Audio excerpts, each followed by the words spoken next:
Today, we are announcing that the Justice Department is opening an investigation into the City of Phoenix and the Phoenix Police Department. The investigation will determine whether the Phoenix Police Department engages in a pattern or practice of violations of the Constitution or federal law. Tomorrow, a significant milestone. The Department of Justice's civil rights investigation into the city of Phoenix and its police department. The probe is ongoing. DOJ investigators have already collected 20,000 police body camera videos and more than 80,000 documents.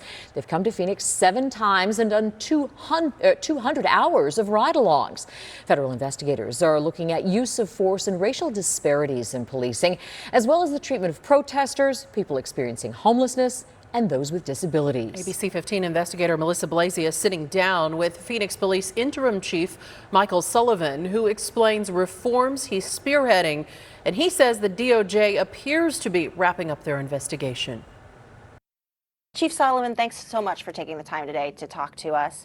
I wanted to get right down to it. This is not your first experience with the Department of Justice and pattern or practice investigations. You spent some time in Baltimore dealing with civil rights issues there. What did you learn in Baltimore that you've carried through to Phoenix that you felt they really needed as you got involved in the job? Right after I got here, as I assessed what I thought we needed to do to be able to prepare ourselves, regardless what happens with this investigation. One of the things was updating our use of force policy.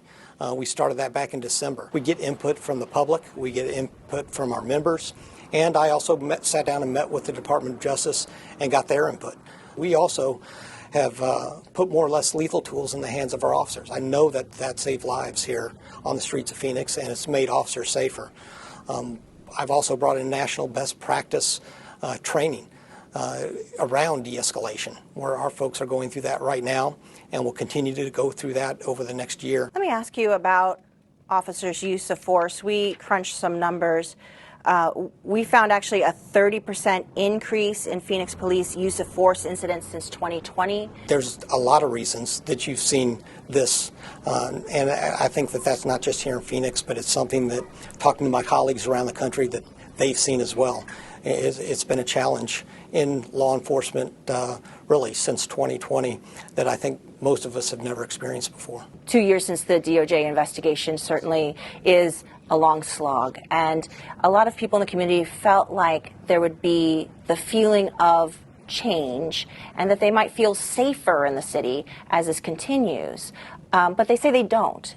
How do you want to respond to those concerns? What I'm going to tell you is that we're focused every single day on preventing and controlling crime, providing justice to victims, public safety to the citizens here.